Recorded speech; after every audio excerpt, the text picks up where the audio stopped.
Okay, welcome all. It is October 10th, and this is the meeting of the Joint Legislative Management Committee. I am the chair of this committee. I am Senator Becca Ballot, and I am so excited to be back in the State House doing this work with all of you. I know we've all been quite busy with a lot of things, so I assume that there have been lots of demands on your time. So if we need to take extra time to go through these things in real time, that's fine. I don't want anyone to feel rushed. So we have two main objectives today. First is to review and approve a proposed budget for the legislative branch, including one new position, and to review and adopt 3 policies for legislative branch employees developed by the Office of Human Resources in collaboration with all the department heads. So I want to assure you that legislative staff have been working really diligently on everything that we're going to review today in consultation with me and the speaker. We encourage you to ask any questions that you have. We want to make sure we get your questions answered and that you have confidence in the proposals that are on the table. So we'll start with the budget. Authorizing statute states that Jlmc shall 1, prepare a proposed budget for the legislative branch that includes a budget for each legislative office, and 2, approve requests for new permanent positions in staff offices as appropriate for inclusion in the proposed legislative branch budget. I'm going to turn it over to the Joint Fiscal Office for a presentation on the budget, including the one new position, and then we'll have motions for consideration. So I'm going to turn over to Dan Dickerson. Thanks for joining us. Dan works in the Joint Fiscal Office as a fiscal analyst. Thank you all for having me today. For the record, Dan Dickerson, Joint Fiscal Office. As the chair stated, the reason I'm sitting in front of you is because it is your responsibility as the Legislative Management Committee to prepare a proposed budget for the legislative branch. And so you'll see I provided a memo. Within the memo, there are a series of motions that I will ask you to consider following my presentation. And then on the final page, you'll see the proposed budget for each legislative office. But I will mainly sort of try to keep it at a high level, give you the big picture. It's a relatively, I feel like it's a relatively calm year budget-wise for us. And so, you know, some offices will be called out and some will not. And I think when they're not called out, it's probably a good thing for them. Although for the offices that are, I think it's still, you know, the reason that they are called out are for good reasons and to help provide important services for you, the General Assembly. But at the very highest level, what we're asking for is an appropriation in fiscal year 24 of $20,145,334. That's as a branch. That's about a $600,000 increase over our FY23 appropriations, or 3%. And the 3%, I'll just point out that when the executive branch sent out its budget guidance, it asked state government agencies to be within that 3% threshold. So we've met their request, which is a good thing. And so moving forward, I've attempted in this sort of first paragraph below the little table, I've basically broken our growth down into 3 buckets. And so the first bucket pertains to personnel costs that are really sort of outside of our control, dealing with salaries and benefits. And so that's about 2/3 of our budget growth, or about 2%. And that pertains to the most recent Pay Act, which gave legislators and most staff 4.9% increases above what they were in fiscal year 22. And so those increases went into effect the current year, but we received a separate appropriation to fund those requests in 23. But then in the next fiscal year, we'll have to build those into our budget requests. So they're built into this request for FY24. And in addition, for employees that participate in the retirement plans, the defined benefit plan increased, as well as the defined contribution plan. So that's the state share contribution for each employee. And so we are also building those increases into the FY24 budget request. The next bucket pertains to more operating costs, but also things that are somewhat out of our control. And the two big drivers there, this is the final paragraph on the. Dan, sorry, we have a question from Senator Kitchell. On the retirement, on the ADAC, have we received a letter from the Treasurer's Office regarding the ADAC for state government and for teachers? Got that in the fall. I don't think that has come through yet, but I can double check and get back to you. What you're using in terms of, you're talking about the retirement, whether. The, starting on July 1st, the rates did increase. All right. And I think that was more triggered by the legislation that was passed last session. All right. So, all right, that's, I was just trying to make clear what you were using for your calculation here. Thank you. Okay.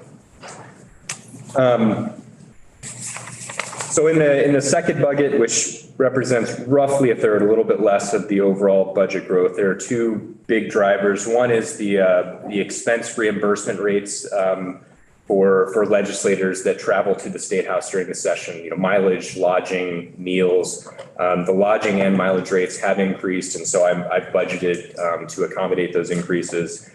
And then additionally, the other big driver is the IT operating expenses. You know, I think there have been varying levels of inflation-driven growth in those areas, and the changes have happened so fast that it's hard to budget for. I've worked with the IT department to come up with a reasonable budget for FY24, but those are the legislator expenses and the IT expenses are the two main drivers, and like I said, that's a little less than a third of the budget growth. And then final is sort of what I call new initiatives or new investments, which is a relatively small slice of the pie. But the things I'll point out, there are a couple of position-related changes that I'll go through in a moment related to human resources that is a little bit of the increase. Additionally, within legislative operations, we are funding what we're going to call a floating committee assistant that would be available to step in when needed during the session. So that way, if a committee assistant becomes sick or something happens, then we have somebody ready to step in. And then finally, each of the office budgets includes an increase for professional development, which could be tuition reimbursement or you know, going away for a training, things like that. I think that's a push also from human resources to allow offices to use or have some money available for those purposes. So those are the three main areas of what I call new investments that are about, you know, a tenth of the overall budget growth. So you know, $600,000 of budget increase, it's about 60 of those combined. Are there any questions on the first piece of this? And I'm not sure if you were, I'm looking at page 4 and the different increases by department. I am curious about the legislative IT increase of 8.9%. How much of that is comprised of personnel costs versus licensing and hardware? Do you know? I'd say, I don't have the exact number in front of me. I'd say it's anywhere from a third to a half is driven by personnel, and then the rest is by operating. I can get back to you with sort of a more precise breakdown, but it's roughly probably about 40% personnel and 60% operating. Okay, because do I read this that it looks like that there's some position transfer from JFO into HR? Yes, and that's not related to the IT budget. That's the position coming in would be for the legislature's budgets. That's the first, if you're looking at page 4, that's the first budget. So that staffing change wouldn't be under the IT budget, it'd be underneath the legislative. Very good, thank you. Going into, sorry, are there any other questions on the first part of that before I move on? Okay. So on the second page, going into the staffing requests, there are two requests, both pertaining to our human resources department. The first is when the human resources department was authorized in law I think this was the 2019 session. The General Assembly authorized one HR director and then one limited service HR generalist. Both of those positions have been filled since, I think the director came on March of last year and the generals came on in June or July. And I think as they've sort of gotten a hang of things and realized sort of what the workload needs are, it's become pretty apparent that having a limited service, having the second position be limited service would be challenging moving forward because I think the director could probably speak to this if she's on, but there are going to be a lot of ongoing things that they need to do, and having two permanent positions would be helpful in continuing to perform that work. And so the first request here would be to convert the limited service position that was created a few years ago to a permanent position. There's no cost associated with that. And there's no cost yet. The budgets do include funding for the position. It's just a matter of changing how it's classified. And then the second request is HR is asking for an additional position that would be limited service. And this is just to, there are still a lot of more upfront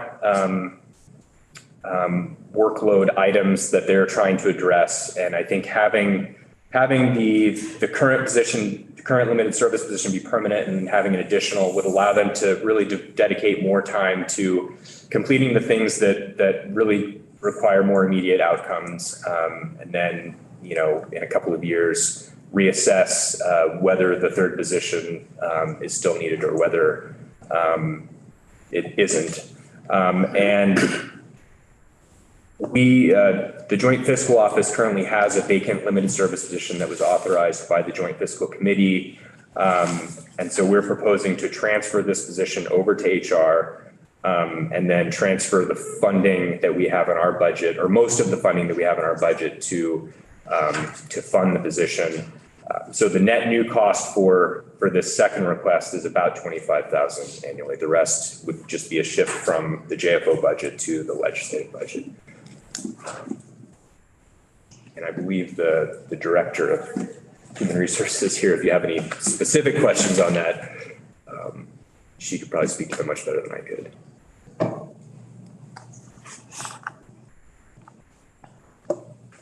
Okay. And then this last section of the memo, it pertains a little more specific information on the overall budget pressures, which I already walked through a lot of it. Just noting that the salary increases and the retirement contribution increases are about 2/3 of the growth. One thing I will note is that when the executive branch sent out its budget guidance, at the time, there were no estimates for whether healthcare or dental care or other benefit costs would increase. It's possible that could happen, and that information may not come out until November, December. And so the motion for the budget will give some flexibility if we subsequently receive word that, hey, healthcare premiums are going to go up, or internal service costs are going to go up, which that includes fee for space, what we pay for the vision financial system. And we may have to adjust the budgets for that. The motion would allow the flexibility to make that happen, give word to the chair and vice chair, and they can make a determination of whether you should reconvene to vote those changes or just let them ride, I guess, for lack of a better way of saying that. And so that's noted in the second part of this bullet one under budget pressures. Operating cost changes I went through, although you'll see what the the mileage reimbursement rate and what the lodging reimbursement rate went to. Personnel changes, what I'll say there, this category is mainly, last year, this was budgeted to increase because we had a lot of new positions that had been authorized but hadn't been filled yet. And so I had to make a best guess of what the cost for the position would be with salaries, benefits. And as it turns out, for some of those, the cost was a little bit lower than I budgeted. And so this year, some of that, it's not so much an upward pressure anymore, it's more of a downward pressure. And other folks have left, and the positions that have been that were vacant that have been filled are also a little bit less expensive. And so that this personnel changes category is a downward pressure on the budget.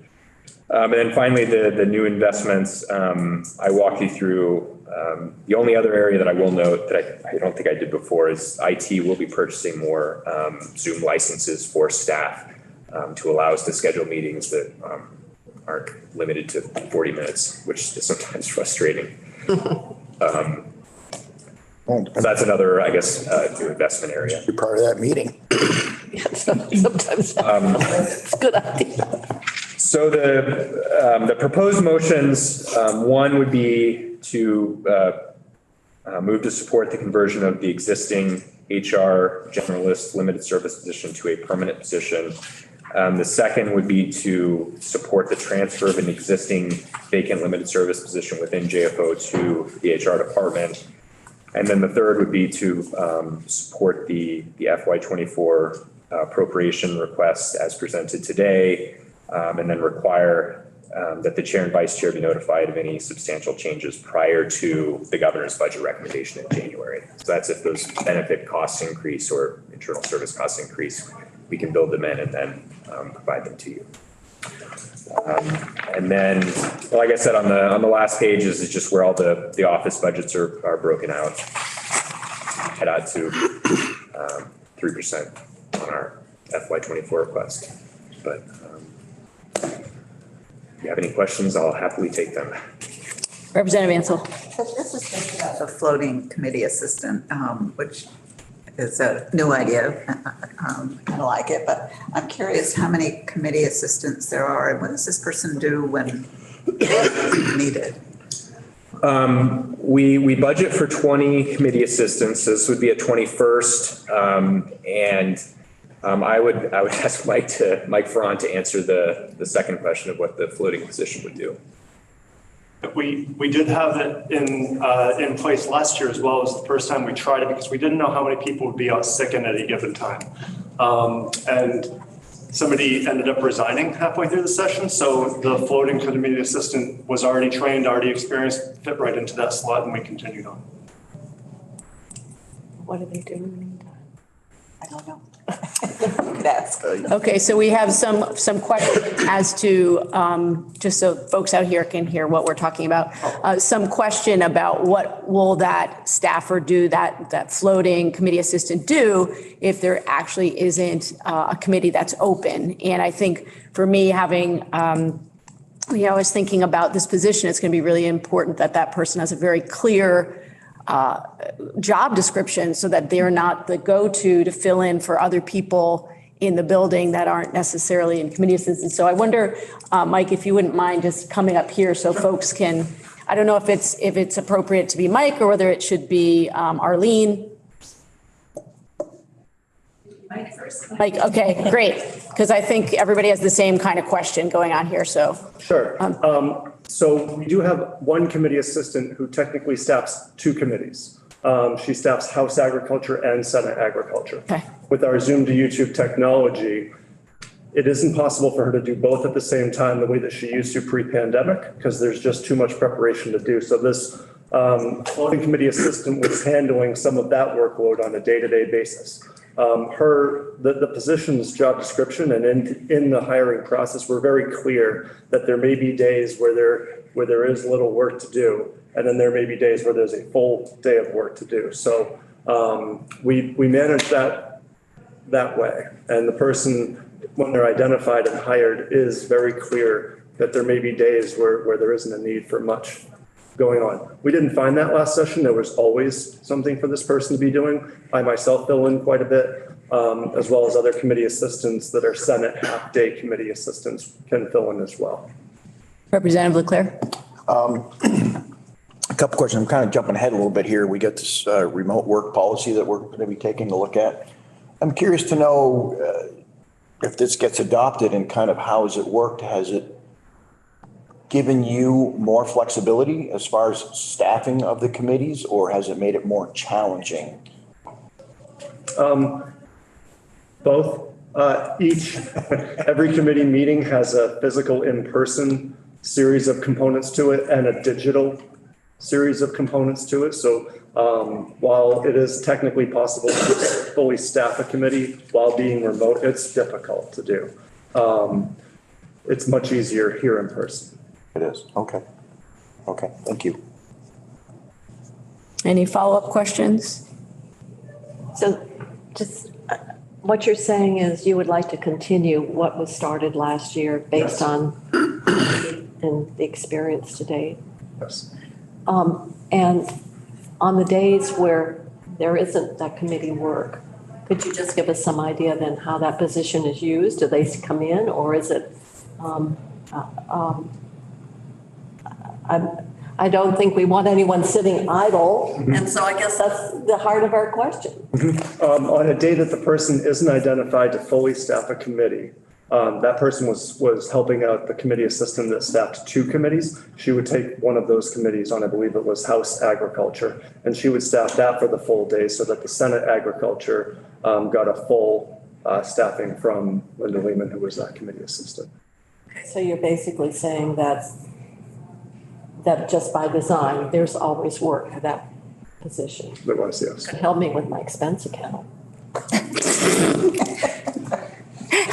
How many years has Senator Kitchell been working on her expense account? I'm bad. I'm very bad. Mike knows. Any additional questions for Mike Ferrant? Thanks, Mike. Thank you.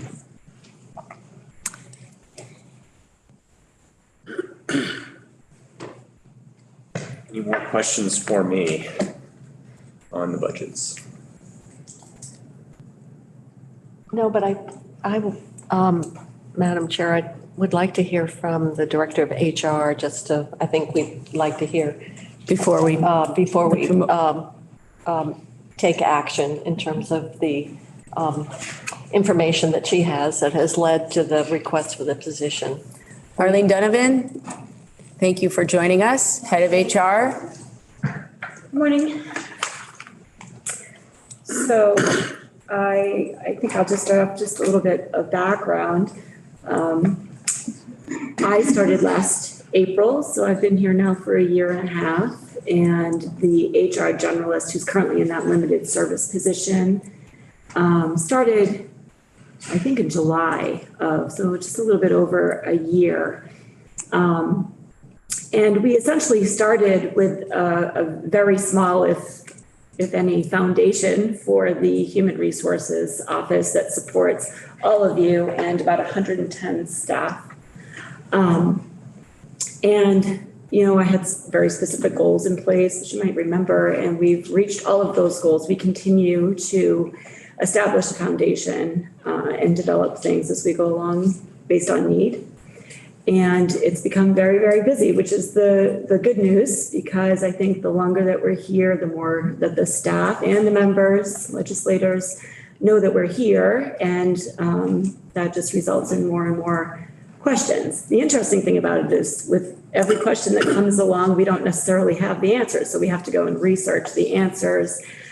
We've put the compensation work into place, as you know. We've put a full recruiting plan that we're using with all of the offices in place. We're creating some sexual harassment prevention training with some internal and external folks for this coming session. And there's just a myriad of things that we're working on. The work is endless, as it should be in human resources. We're not working with widgets. We're working with people, and everyone is different. And so therefore the work is always different.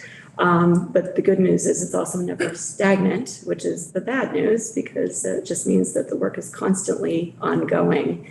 So with the HR generalist position, I think we could probably ask the directors, and I'm certain that they would probably support the fact that she is working incredibly hard and diligently and has proven to be an extreme benefit to all of us. So her work continues, my work continues, but what we're really finding now is that we are doing a lot of that sort of HR focused administrative based work. Like, you know, we're creating policies, but we're also typing up and formatting the policies. We're doing a lot of recruiting, but a lot of those communications that come in from everyone who applies for a job, we're doing those. So there's tons of work like that. And I feel as though if we had that limited service position who can really focus on that more administrative piece, then Eliza in her generalist role and myself in my director role really could focus on some of the things that we really have been hired to do. So my role is obviously strategic, planning. We do tons of coaching and serve as advisors for everybody really. And I feel like we could really focus on more of those things that we really should be doing now that the office is really evolving and growing from a work perspective. I don't know if that answers your specific questions, but. Representative Leclerc. It's very clear that you have been busy. If you could sort of quantify, and I recognize this is not exact science, but from where we were and where you started to optimally where we would like to be as far as having policies and different things in place, sort of the nuts and bolts of the job, where would you say we are roughly? Yeah. 5%, 20%? Today, where are we today? I would say, you know, it is a bit of a hard thing to quantify. You're right. We have, if the policies that we're reviewing today are adopted, don't quote me, but I think we'll have somewhere around 12 policies in place. There, with the compensation work, there are probably a few more that we should be looking at. Eliza and I have a whiteboard. If you ever come into our office, you can see what all of the things that we're working on, and we probably have like maybe 8 more policies to go. But that isn't necessarily all we would have. It just really depends on what happens, right? Because people change and cultures change and the workload changes, and then that's what really drives the work in an HR office. So, you know, I would say ballpark 8 or 10 more policies, all depending on what happens. But we also have things like new employee, you know, orientation. We really should have that here. We hire, right now we're hiring about 26 or so people. Last year we had just over 30. But we really should have an established, you know, new hire orientation. We should have an established handbook. And of course, you'll probably remember that our work is also strategically trying to provide some uniformity across the offices. Performance evaluations is another thing that we're just currently piloting, and I'll talk about that in just a bit when we go over the policy. So there's a lot of work to do, and it really just never ends. And once we sort of establish everything, I think that's when we could really look to see if that limited services position that we're talking about adding is actually needed. It may not be. Once we are more in maintenance and improvement mode. But right now we are truly in the developing mode, and it takes a lot of work. Where we are now from where we started, I would say we've made incredible progress, like incredible, especially with just 2 people. And, you know, so we're trying to maintain the day-to-day and also make sure that we're meeting everybody's needs while continuing to develop what we need. So would it be reasonable to think that as more policies get adopted, that's sort of for lack of a better way to put it, the tip of the iceberg, and that you're going to adopt the policy, but then there's all sorts of guidelines or rules or whatever procedures that would have to be implemented to support that policy? Is that? It's possible. Yeah, it's a good point. It's possible.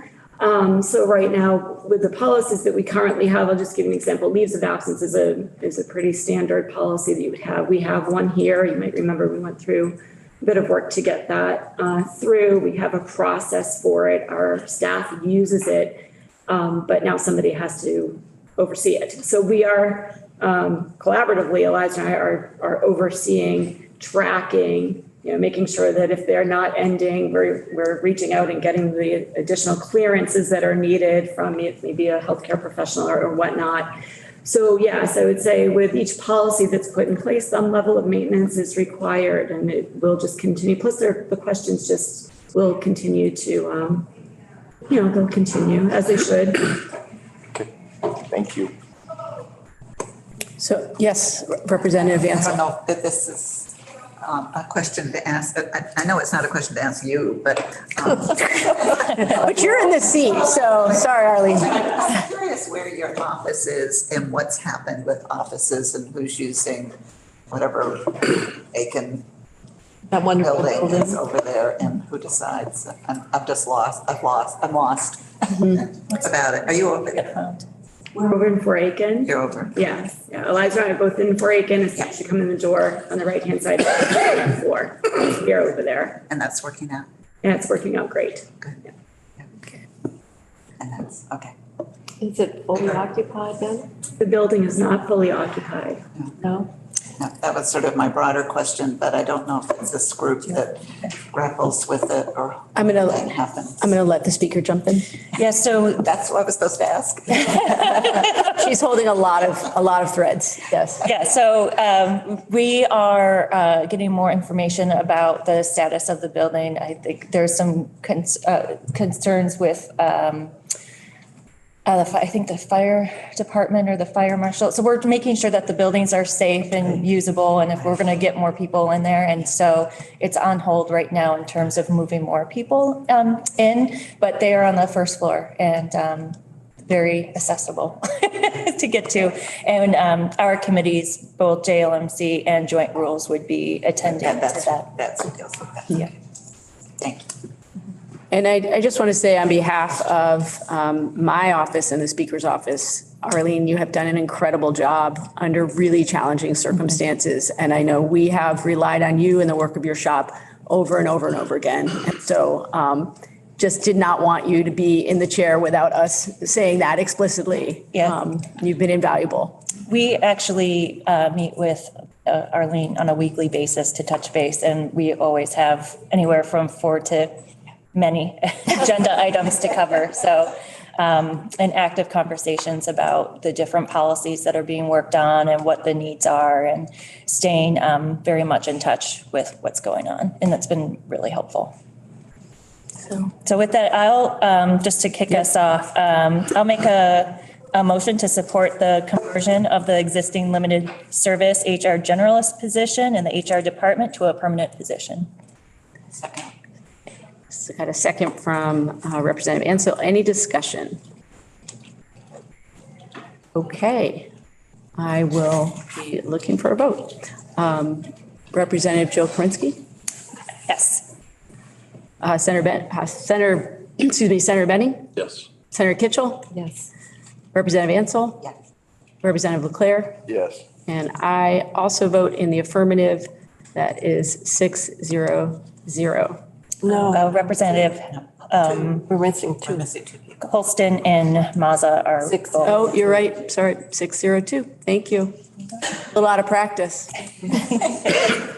I'm looking for a motion to support the transfer of an existing vacant limited service position within the Joint Fiscal Office to the HR Department.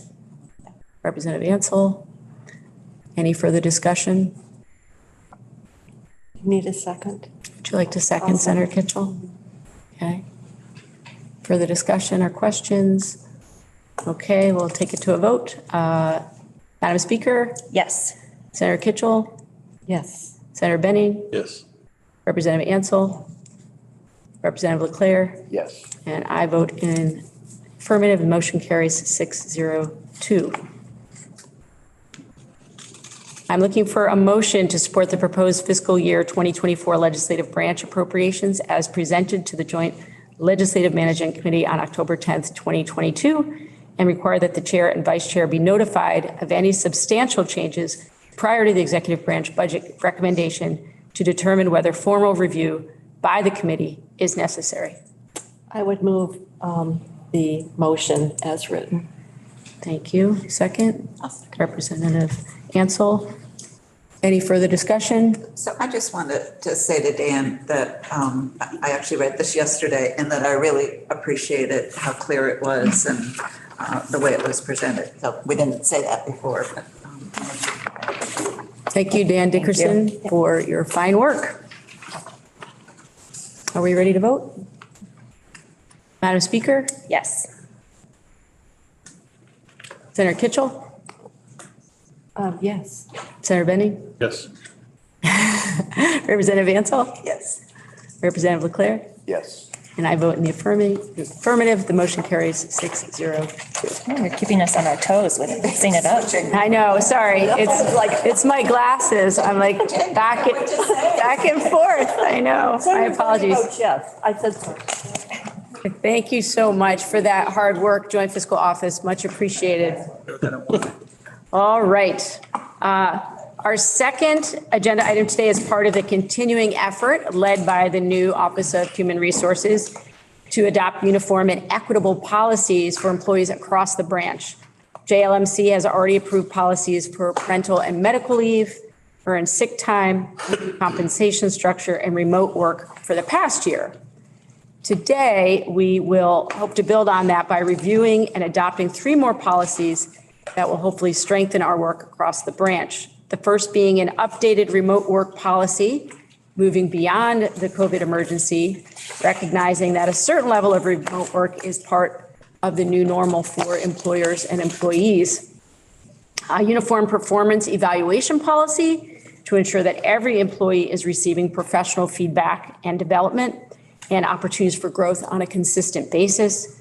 And third, a reclassification and allocation policy that establishes how new positions are placed into our compensation structure and how, in limited circumstances, an existing position might be reclassified into a new compensation grade. So the Office of HR developed all 3 of these policies over the last few months with input and now universal support from all the department directors and the Speaker of the Pro Temp's office. So now I will turn to Arlene Donovan, once again, Director of HR, to present the policies one by one. And take it away, Arlene. Thank you. Thank you. Thank you again. So I'd like to start off by reviewing the remote work policy. To give you a little bit of background as to why we are looking to extend this policy. We made just some edits. I'll be reviewing what we have changed from the policy that already is in existence today. So like the rest of state government, we have remote work. We have, we've been using remote work to help us navigate through some of these very difficult challenges that we've all been faced with over the last several years and certainly over this last year. And the remote work, the ability to work remotely has really helped all of us. It's benefited the work of the General Assembly and certainly has benefited the staff as they're trying to juggle in these circumstances. And unfortunately, we're seeing that these challenges are continuing, right? So we all know that there are staffing shortages with childcare facilities, with schools. We've seen how that's impacted daycare and childcare for everyone. We know that there are last minute closures as a result of not only these staffing limitations, but also continue. So scrambling to find childcare on the same day that the classrooms are closed. We've seen changes in school bus routes and people have to drive further to drop their children off now at schools or at other bus routes. And we've seen even family care, elder care has been impacted, and that's really caused a lot of strain on some of the staff. And of course, flu season is upon us. We're still seeing COVID. Just as recently as last week, we do have staff out. Those quarantine requirements are still in place. And even for some school children, those quarantine requirements are longer than the recommended 5 days. So it requires a lot of juggling for people and really causes a lot of stress and anxiety. Plus then there's just like everyday life, right? Things that happen on an everyday basis. So that's why I am here today with a few suggested changes that we have all worked on together to help us continue to support both the staff and the work of the General Assembly as we move forward.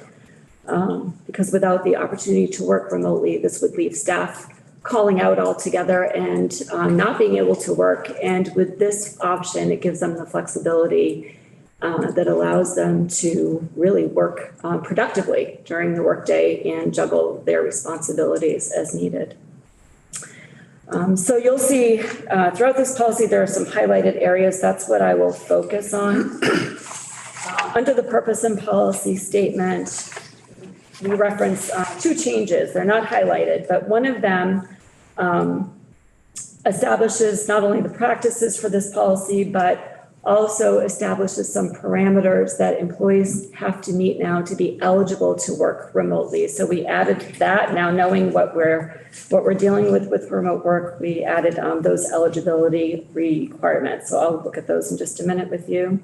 And then the other thing that we did, although we know that people primarily do work remotely from their homes, we also know that with iPads and phones and laptops, it's not exclusively at home that they might be working. I've experienced people working from their doctor's offices, waiting rooms, and in their pickup lines in their cars. And if they're caring for a family member at their home, they can work remotely from those locations as well. So we didn't want it to only read exclusively that people were working from home, because that's really just not the case any longer. So moving under general guidelines on this first page, you'll see the new eligibility requirements. This language was added from the last policy. So in order to be approved for remote work, the employee supervisor still needs to approve the employee to do so. And it does depend, you might remember, on the particular job. Not everyone's position allows them to work remotely. But in this case, the employee supervisor will consult with my office as needed to determine that the employee meets these criteria, these 4 bulleted items. They have to have worked well and proven that they can work well with minimal supervision. They have to have a history of reliable and responsible accomplishment of their work duties. They have to be able to establish priorities and manage their time. And they have to agree that they're going to complete their remote work tasks. They also need to be available and accessible by phone and email while they're working remotely. Oh, sorry, Representative Ansel. I have a question about that. It doesn't say by text. Is that deliberate? No, not deliberate. My experience is that being able to text whoever is working remotely as a chair is really, really important. You can't call when you're chairing a committee, and email is it's just Too clunky. too clunky. Yeah. So if we want them to be available by text, I think we need to say that. Yeah. I think it's really key. It's the way I manage, used to anyway, manage the communication with somebody who's working remotely when the committee's going on. It's a great point. I agree. Add that. And I think you're right. We are communicating text or many. Yeah. Yeah, it's common. But I think I guess I just want to underscore that I think it's critical that whoever is working remotely be available by text, not optional, but just that be part of the requirement.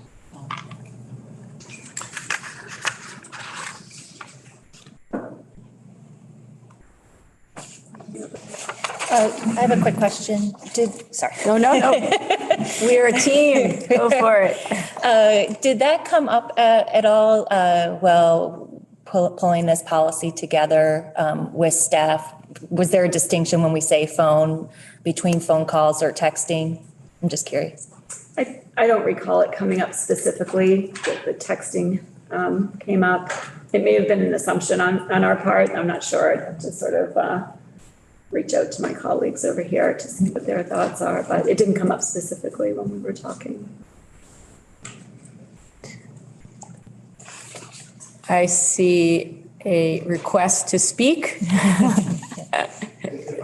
You may come on up. Kevin Ward, Director of IT. The one caution I would say about making text a requirement is that our current phone system does not support texting. We would send our employees home with a traditional desktop phone or forward their existing desktop phone to them. If we're looking for text to be a requirement, it's an expansion of telephone services, what we currently provide. It's not something we can accomplish, but it would be an expansion of that service. Unless we're requiring them to use their personal devices. It's an excellent point. So we don't supply phones for the job, and they'd have to use their personal cell phones. So opening it up for, yes, Representative Leclerc and then Representative Ansel. Well, it does prompt me to have a couple of questions. One is just exactly what would we be providing for our employees if they were going to work remote, whether it be, I guess, a limited time or longer duration? I mean, are we providing laptops, desktops, printers, cell phones? And then the other question I have is nowhere in here under the eligibility, and this is Vermont, do we need to make sure that the employees got access to the internet and cell service to be able to work remotely from home? Because I can, for one, say that even where I live, my internet comes in on a landline phone because that's the only thing I have available, and it's horrible. Yeah, I can relate. I think I would refer to Kevin for the equipment piece of your question, what we're providing the staff currently for equipment. Sure. So our standard issue devices for new employees coming on and for many of our long-term employees is laptop docking station. What we typically do is we'll send them, we'll set their office with 2 monitors, similar to what you see with Mike Farrak here. Some people do elect to have a single monitor still. And then if they have a work at home setup, we either send them home with, again, a single monitor or 2 and a docking station. But the large expense is the laptop itself. And they only get one of those, and that travels with them. And they sign for responsibility of that. Very good. Thank you. So just to pick up on that, so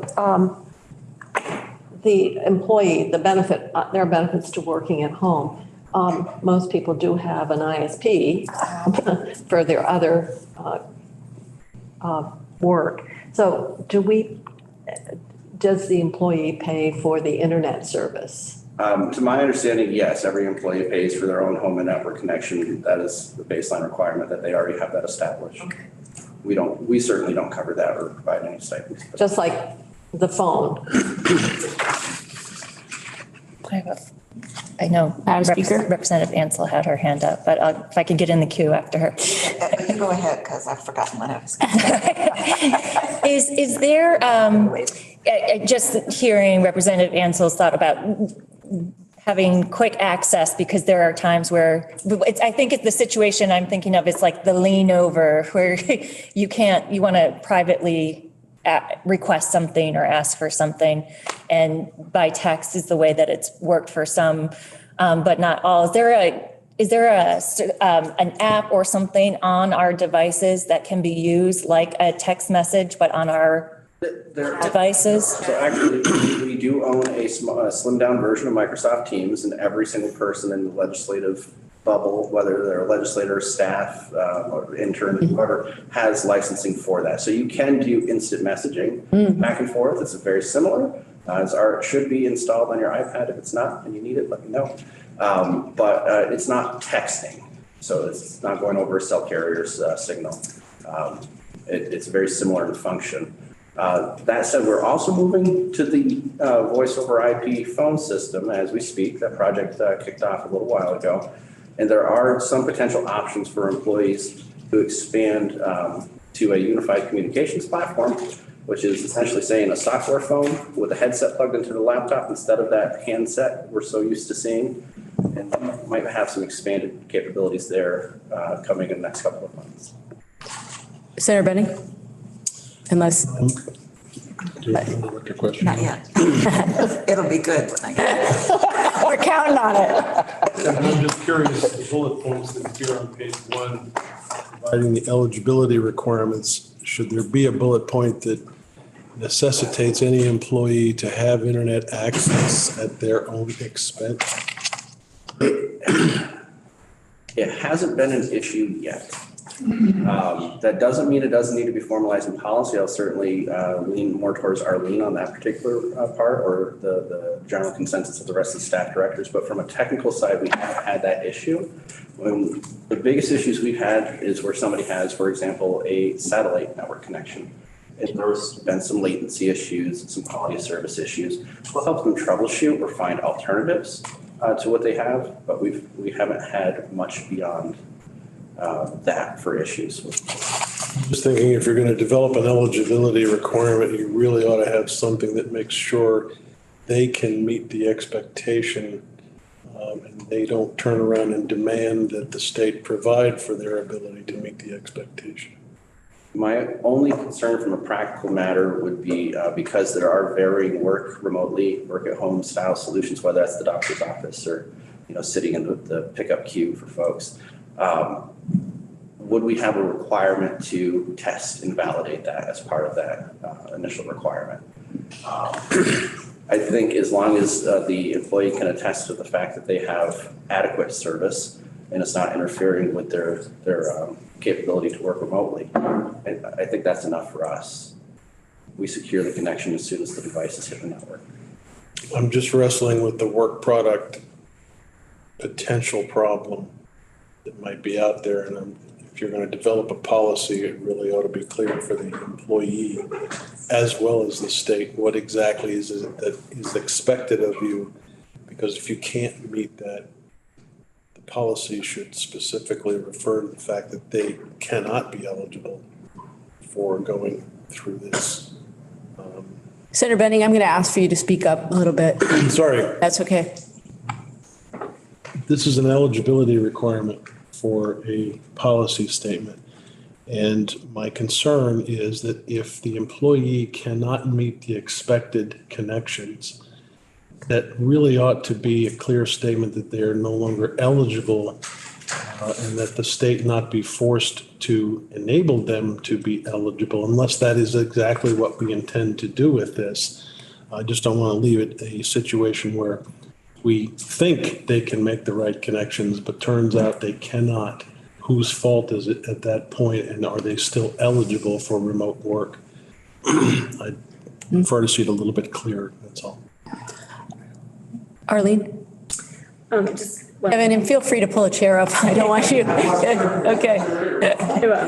He wants to be ready to leave and. Yeah, no, exactly. to point out two things in response to your question, Senator Benton. So the first is that we're thinking that perhaps the fourth bullet may encompass what you're talking about, because the employee here needs to understand and agree to completing their remote work tasks, which wouldn't be feasible if they didn't have connectivity. The other thing that I'm thinking is that remote work is really a benefit. It's not a requirement. We're not forcing someone to work remotely. This is something that we would be offering the employee as a benefit to really accommodate them. It's an accommodation of sorts to help them. And I'm wondering if where it's voluntary and it's a benefit rather than something that we're forcing them or making them do, that that the connectivity issue would be resolved that way.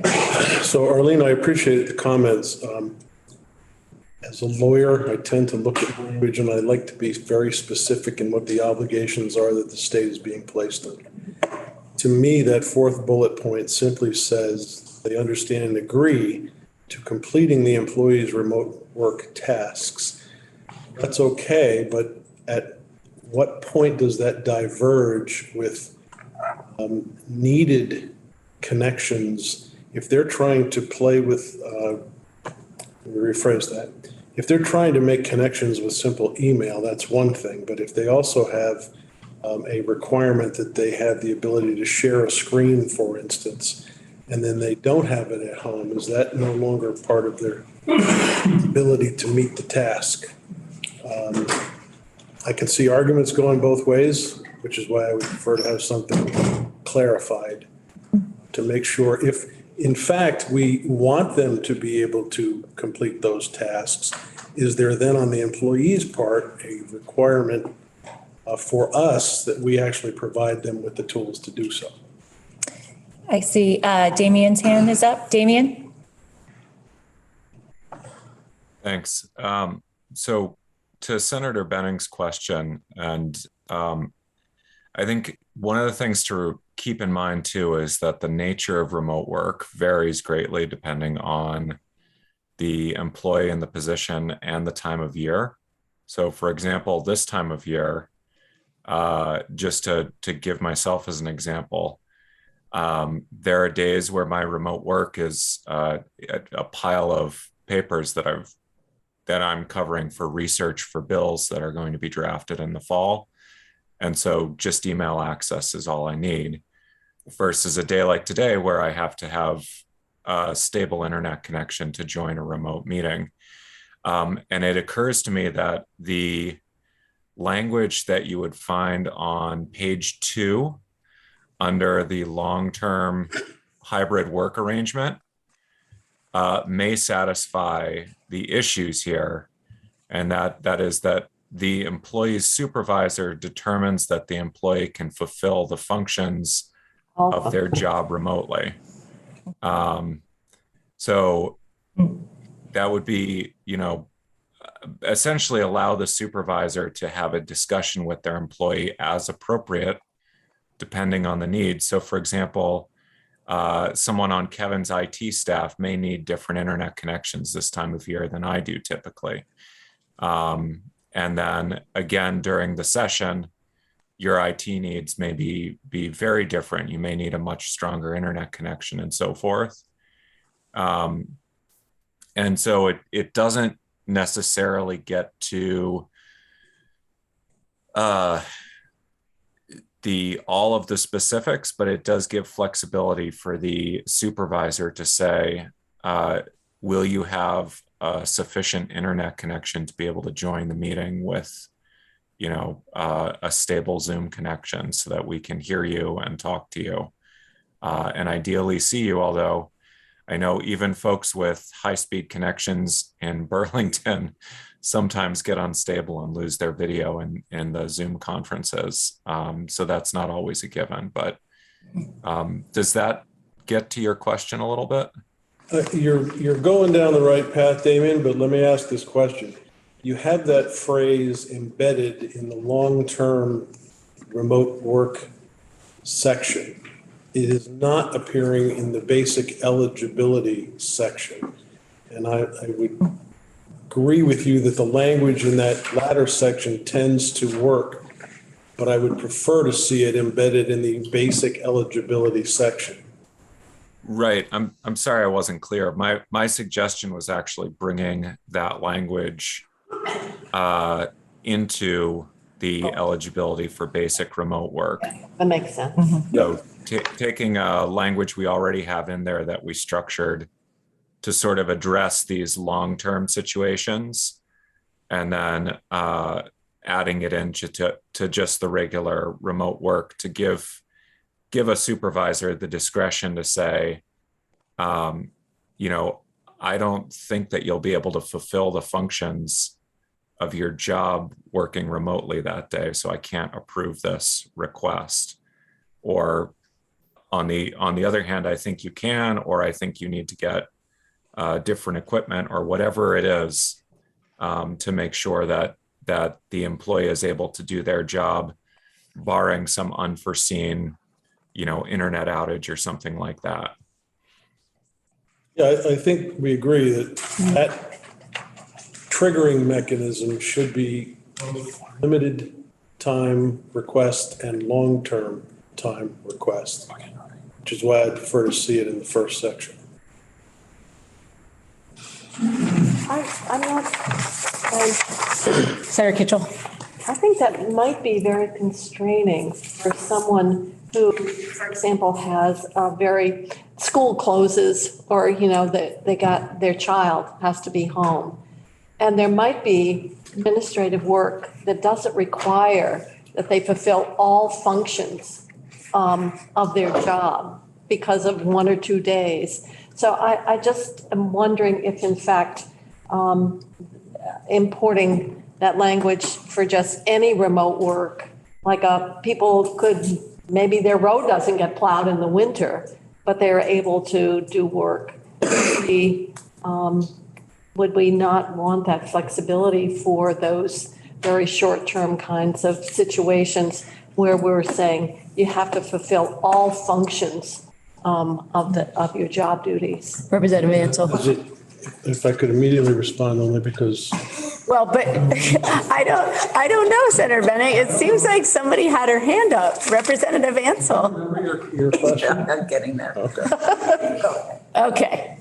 Senator Bennett. Then it's my turn. The question of whether the supervisor has the ability to make the decision, even in Jane's circumstance, should be embedded in the eligibility requirement one way or the other. You may very well come to a decision that for this limited time purpose only, you've got what you need in order to make this work. I just don't want to leave it hanging or absent rather from the eligibility requirement. And that was the only point. And what, I'm sorry, Senator Bennett, what would that language look like? It's the exact language that on long-term hybrid work arrangement. So we're stuck on the all functions. Okay. Representative Ansel. A couple of thoughts. Just listening to the conversation and sort of my own thoughts about this, I think of remote work from my position as a chair. So I'm thinking of work that requires being in committee and on Zoom, and I think that's the kind of situation that you're describing. There's a whole other area of work that I don't deal with as a chair, which is, you're not in committee, you don't have to be on Zoom and so on. And I really feel like this policy is addressing those as though they're the same thing. And they're not. We really need to be making a distinction between those things. And to get back to the point that I was going to make a while ago that I think I've changed a little bit as I've been listening, but for the committee work, I think it's important that the chair be involved in the conversation about access, and that not be decided just by the supervisor, because it makes a difference when you're chairing the committee, what the access is. It's not just an aside. It's sometimes a little more it's a little more formal than that. I need you to speak after this next witness. It's that kind. So it really is important as a chair to be able to very quickly get in touch with whoever is working in your committee remotely. And we all have different. I don't have a landline. I have just one phone. It's a cell phone. So that's all I have. People have very different systems. And so we can't say it has to be exactly this system, but I do think we need to say that the chair needs to be involved in approving whatever access there is. And I like this policy. I think it's evolving. I think it's better than where we were, but I do think that we need to talk about those different kinds of remote work differently. I see that Damien has his hand up. Would you like to weigh in here? Sure. First, going back to the all functions, you could just substitute necessary functions for all functions for the short-term remote work. And that just gets to, and this goes to Representative Ansel's point a little bit, in that, when your necessary functions might include being able to coordinate testimony with your chairs. And the last paragraph does get to that a little bit. An employee working remotely under this policy and scheduled to testify in a legislative committee should notify the employee supervisor, the appropriate committee's assistants, and the appropriate committee chairs as soon as practicable to arrange for remote testimony or to reschedule as appropriate. I'm not quite sure how to completely addressed Representative Ansel's point there, but that does start to get to that issue of coordinating testimony, because particularly during the session, that is a crucial aspect of many of our jobs. I'm not sure, Representative Ansel, are you looking for language having the chairs approving the type of remote work, or just approving the means by which the employee communicates with the committee? The communication is sort of the most, to me, the need that is not really addressed in here. So there may be other things as well. I don't think the committee chair should be saying you can work remotely or not. I think that really belongs to the supervisor. But I think the circumstances of the remote work, and I mean, some chairs may not care. I always did. I wanted to be able to text whoever was working. It's not just testifying, it's being there as support staff or whatever it is, and being present in the committee. I certainly wanted to be able to communicate quickly. And you could work that out in a whole bunch of different ways with different employees, but I do think it's a need that ought to be recognized. Representative Leclerc. So I guess I have a couple questions around this, and I recognize this is something we've been doing for a while, correct? And it's just, all right. So for instance, the working remotely for a limited time here, I've heard some examples this morning that recognizing that people are just kind of pulling examples, but like working remotely from a doctor's office or your truck. That to me is not working remotely. And where is the differentiation between working remotely and somebody needing to take a personal day or a sick day? Give me some examples of how that's been dealt with here going forward, because, you know, if I'm hearing that everything that you could possibly come up with could be considered a reason for a remote work day, I'm not sure that that was the intent behind this language. It certainly isn't for me. And if I have to take this at face value, I'm not sure I think it's ready for prime time quite yet. Yeah.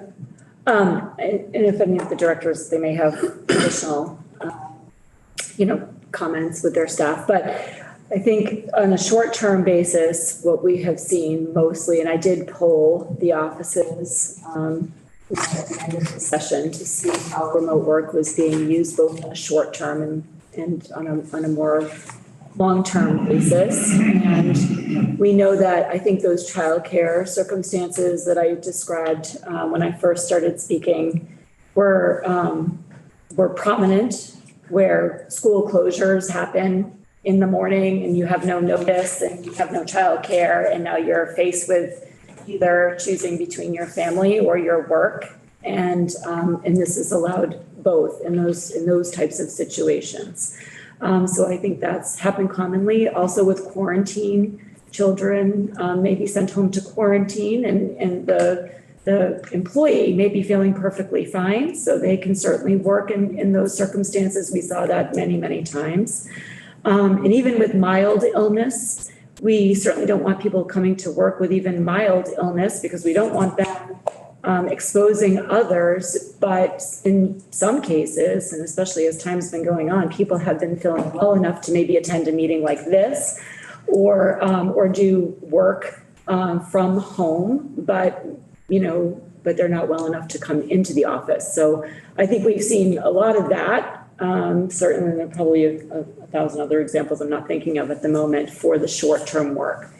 On a long-term basis, we did have some medical accommodations that were relevant to illness or high risk and things like that. So that certainly is an example. We also have examples where people may be caring for family members who, I can give an example of someone goes out and has surgery and they need care at home. So the employee is well enough to work, but they are at home trying to care for a family member or asked to care for a family member by a provider. Those types of situations. And again, I'm sure I'm missing a lot of them. Just to add to it, the waiting room one is quite real for family care specifically. So a lot of folks are not child care, but family care where you're bringing a spouse or somebody else to an appointment while they're in there with their visit. A lot of folks will work in the doctor's office, just sitting there trying just not to fall behind or trying to finish that memo to kick over to committee or what have you. It's a very common practice. It's not that they spend their whole day there, but they're spending that 45 minutes or hour trying to catch up in between traveling between appointments and other remote spaces. So let's just say hypothetically that we didn't have remote work and you had that scenario where you needed to take somebody to an appointment. Do you take a partial day off? I mean, is that allowed? Or do you have to take the full day? They could, sorry, excuse me. They would take off the hours that they needed to bring that person to the appointment. But by this way, that doesn't happen. There's no accountability there. And I'm not advocating that it's being abused. I'm just trying to understand this whole thing because I'd be curious to know how the sick days have changed from what they were to, I suspect, there's probably a lot fewer taken and they're more remote work days.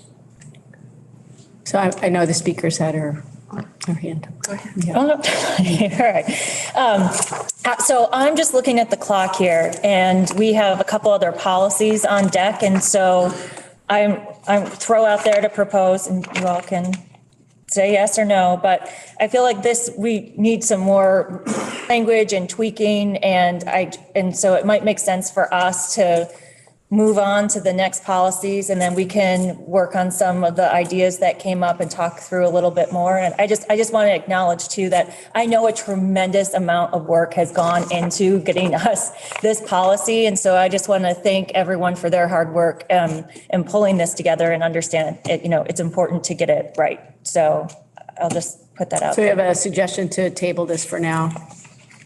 And come back to it. Yeah, absolutely. Come back to it. We'll schedule another meeting. I only have one comment. Sure. I think technology, actually, we're getting a tremendous amount of extra work. Because if I'm taking leave, I'm not going to work. And if something needs to be done, I know a lot of times staff are just putting it on weekends or doing it after hours. And so I just think that, the question is what's the right balance? Yeah, right. And so it's very, creating a workplace. yeah, and I continue to be impressed with people who are responding to emails, evenings, Saturdays and Sundays. So we just have to make sure that we get the right parameters but recognize, I think, in fact, 40-hour work weeks are a thing of the past versus a lot of employees in this. But with whether this. 40 hours may happen over 7 days. Yeah. Uh-huh. We're going to move on, Joe, unless it's critical. Lend support to Janet's idea. This is going to be retweaked between now and next time, that consideration of the chairs while the session is in ought to be given some thought. Okay. All right. Thank you. We'll move on. Thank you for the work that was done on that. Clearly, more input needed, but I just want to echo, I think, what Senator Kitchell said is that we all want to be mindful that we have of when work is happening so that people are not feeling like they're just working all the time. That's not healthy for anyone. Yeah. So the next piece is about performance appraisals. Yes. So, excuse me, performance appraisals, I started a year and a half ago. It was a topic of discussion in the last spring. And the goal was really to create a uniform performance appraisal process that could be used across all of the branch offices. It was not previously the case. We had them, but they were different and they were done at different times and in different ways. So this policy is really helping us to support a consistent process for completing appraisals, and it's written into this policy that they would be conducted one time and documented annually. I should go and tell you, I should remember to tell you that we are currently piloting a performance appraisal process across the offices. So everyone is participating. We've been doing that this fall. It's continuing over the next few weeks. It's something that everyone is working on, and I'm collecting feedback and we're making changes as necessary. So there is currently a pilot process happening, and it's been rolled out. So this particular policy under the purpose and policy statement describes what a performance appraisal is. So provides a means for discussing, planning, and reviewing the performance of each employee on an ongoing basis. They may influence promotions and transfers, and for those reasons, it's critical that they're conducted in a fair and objective manner. Under the general guidelines, employee performance appraisals utilizing a process or processes determined by my office shall be conducted and documented at least once annually for the purposes of reviewing employee performance, encouraging employee development, setting employee goals and expectations, and improving employee work performance. All staff are eligible to have a performance appraisal conducted for them annually, full-time, part-time, and returning seasonal temporary legislative staff who report to an office director shall be provided with an annual documented appraisal. As far as the office directors go, their appraisals will be determined and approved by the applicable oversight committee. So for many of us, that would be this committee here. The Office of Legislative Human Resources will, of course, be available, as we have been, to offer guidance regarding these appraisals for directors. And similar with the chiefs of staff, so the speaker and pro tem will have oversight of their chiefs of staff's appraisals, and of course our office would be available to help with guidance if needed. Regarding the schedule, we did have some discussion at the director level about the schedule. Everyone's office, as you know, is different. You have more employees in some offices, and of course the time of year matters because many of us are extremely busy during the session. So we agreed that the appraisals will be conducted and documented by the supervisor within a time frame that is determined by them and communicated with my office, and I'm fine with that. We only have, but we have about 110 people, and I think administratively that is doable and manageable, provided that they are documented annually. So, and that's written into the policy, and we've agreed on that. I'm also suggesting in this policy that there's a check-in 6 months after each appraisal is completed to make sure that people are still progressing and that they are meeting their goals. There are short-term goals written into these appraisals.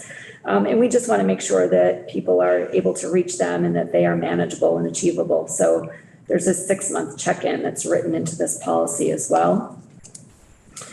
And completed appraisals just talks about how they will be housed. So they should be reviewed and signed by both the employee and the supervisor, and the original copy is housed in their file in Human Resources. And of course, the employee should get a signed copy for their records as well. And that is the bulk of this policy, quicker than the other one. Representative Leclerc. Excellent work. I just have a couple of questions. One is, did I hear you say that you were experimenting with a sort of a template? Yes. For sort of system-wide?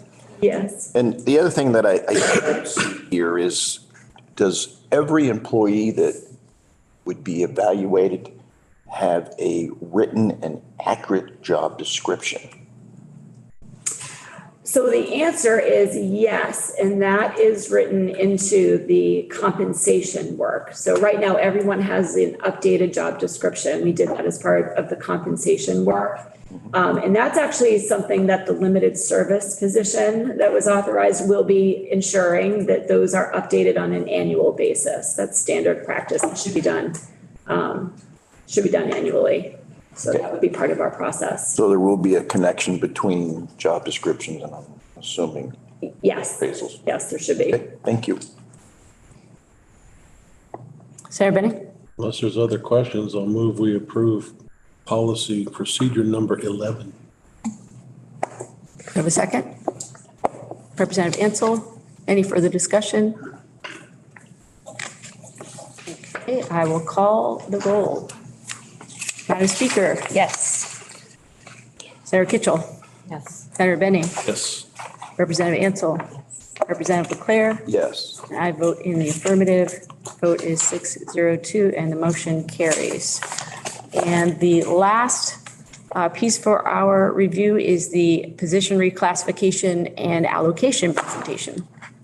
So this policy is part of our ongoing compensation work. I suspect that there will be other policies to follow, but this is the one that we focused on for now. It provides a process for creating new positions, which doesn't happen very often, but those are called allocations, and changing positions in our current new pay structure. So those are called reclassifications. And although neither of these happen very often, we definitely needed something documented and in place in the event that we needed it. So I'll go ahead and jump into the purpose and policy statement. So as you know, all of our staff positions are now assigned to an appropriate job grade that was outlined by NCSL with the compensation work that was done. And this policy would allow a reclassification provided that all of these parameters that are in here are met. So it would allow a reclassification of a position or a position's grade in that structure when it's determined that a necessary significant change has taken place. And I'll explain what that is as we move forward. Staff directors would make these requests through my office to either reclassify a filled or a vacant position, so changing something that already exists in our structure, or allocating a new position. So that would be creating a position that we don't have already in our structure. Under definitions, you can see the definitions for reclassification and allocation. You see those two terms out throughout this policy. So we've broken this policy into two sections. The first focuses on reclassifications. So a filled or vacant position is eligible for a reclassification review when there has been a necessary significant change in factors of that position. And I list a few here, such as the scope, the impact, the complexity, the responsibilities, demands, independence, decision-making, education that's required, and accountability. And moving on to page 2. I like that, it's not grounds, because it's helpful because many times people equate working hard as though they should, see a reclassification. So it's good to have. It's exactly the truth. And we actually go into more depth, which I think all of the directors and myself included, we think are helpful on page 2. Mm-hmm. So when you're reclassifying positions, significant changes to the position should account for greater than 50%. That's the standard of the existing duties and responsibility. And it does call out that an increase in workload doesn't necessarily, justify a reclassification. There's also times when a position will have duties removed. And so that's a reclassification the other way, right? It's not always moving up or forward or promotion. It could be a demotion of sorts for the position.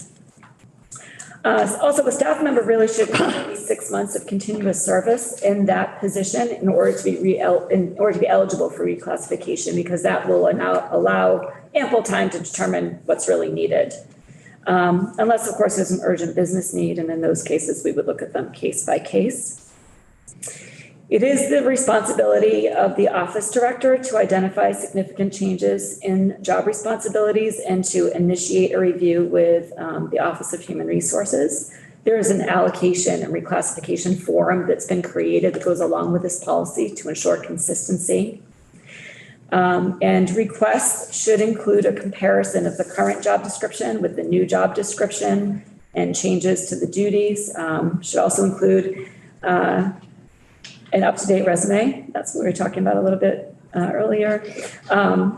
Current organizational chart if the reporting structure has changed. Here are the factors that would be considered when classifying or reclassifying a position. the nature or the type of work that's performed, the level of responsibility, the impact of the position on the office, the staff, or the General Assembly, reporting relationships, the scope of the duties and goals, complexity of the work, creativity and innovation required, the supervision received or exercised, and the knowledge and skills required to perform the duties. But here are factors that are not grounds for reclassifying a position that I think people often think are, and that is outstanding work performance, years of service, increase in volume of work, qualifications of the incumbent, that's the person who's in the position, that are not required by the position or the job description, personality, retention concerns, and financial needs. Page 3. So my office and the office director, and you've seen this in other language and other policies that have been approved, we will review the details together to determine if a reclassification is appropriate. I would consult with the chief fiscal officer regarding any budgetary implications. And if it's appropriate to reclassify the position, I would determine a grade and, if necessary, compensation that aligns in our current pay structure. And if a new grade is required, it needs to be created, although that shouldn't be happening often. I would probably reach out to external consulting because those types of changes have a domino effect on other people around them. So that's more complicated work. And in all of these cases, decisions are based on the position and not on the person in the position. Senator Benning? Arlene, could we take a half step back? Sure. Factors that are not grounds for reclassifying, you have increase in volume of work. Mm-hmm. Is there such a thing as a decrease in volume of work that might bring about the same? Possibly, it just depends. So typically when there's a decrease in the volume of work, I'm trying to think if there would ever really be a situation, it's probably less common. Sometimes people will take on like a new project that has a limited time frame and it has an end in sight. If work is taken away, I'm trying to think of a situation where that would be on a very limited time frame. I think it's less common. More often when things are taken away, they're for the long term, and that's when we would probably reclassify, or we would look to see if it's 50% of that work. And if 50% of the job has changed because duties have been taken away, that would be grounds for reclassifying. But I'm trying to think of when. Or elimination of that position. Yeah, elimination of the position. But on a temporary basis, if have somebody's work taken away or workload reduced, not sure how often that I don't know why that flagged me. I'm asking this out of ignorance, but wouldn't it be just as easy to say changes volume of work as opposed to limiting it in one direction? Sure. I mean, I think that's totally feasible. Thought. Yeah. Representative Leclerc? Well, but I also think what happens here, just because of the nature of the business, when we're in session, when the legislature's in session, the increase in volume of work is significant. And then when the legislature's out of session, it's reasonable to think that it would be somewhat less. And that might not necessarily constitute a reclassification either way. Depending on the position, Usually reclassification requests are to get paid more. typically. No employee is going to say reclassify me and reduce my compensation. I don't think, but. Yeah. Most commonly it's, someone's, I think of like a position vacates and we take that position and we disperse the work, to two other people. Long-term, their job description changes, that might be a situation where if they've taken on a significant amount of duties or different work, we may want to review it at least for reclassifying it.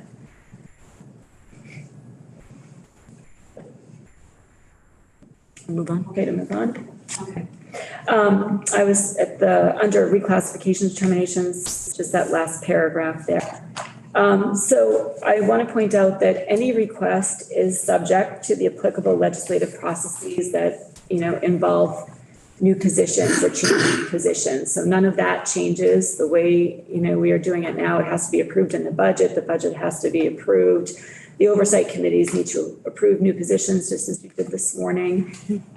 So those processes remain in place and will not change.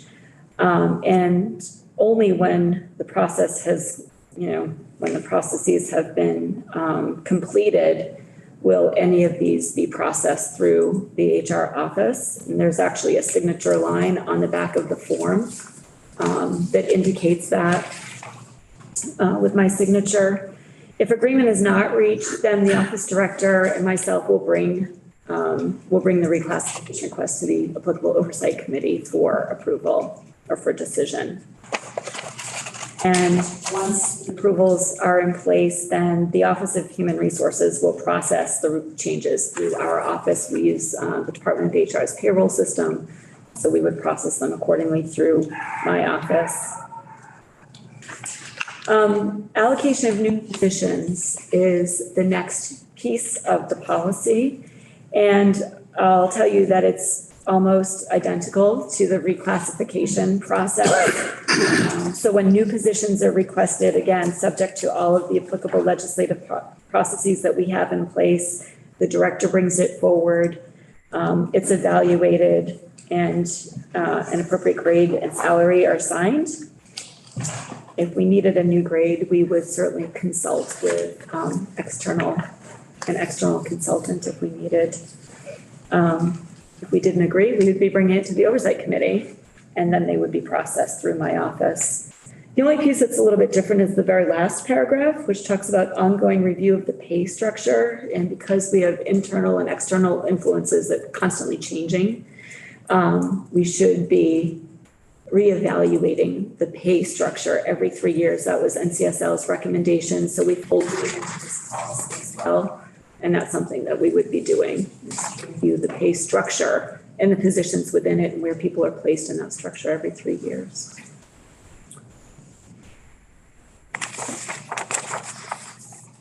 Questions? Additional comments? I'd move approval of the policy as procedure number 12. I'll second. Senator Kittrell has moved. Representative Leclerc has seconded. Any further discussion? Okay, let's take it to a vote. Madam Speaker. Yes. Senator Kittrell. Yes. Senator Benning. Representative Ansel. Yes. Representative Leclerc. Yes. I vote in the affirmative. Motion carries 6-0-2. Thank you all. Thank you so much. And so we will be communicating with the Legislative Office of Human Relations to figure out when we will schedule another meeting concerning remote work policy. Certainly, if you have additional thoughts after we leave this meeting, please pass them along to Arlene or the speaker, and we'll get there. We'll get there. Sounds good. Thank you so much. Any additional business before us? I'm looking for a motion to adjourn. So moved. So moved.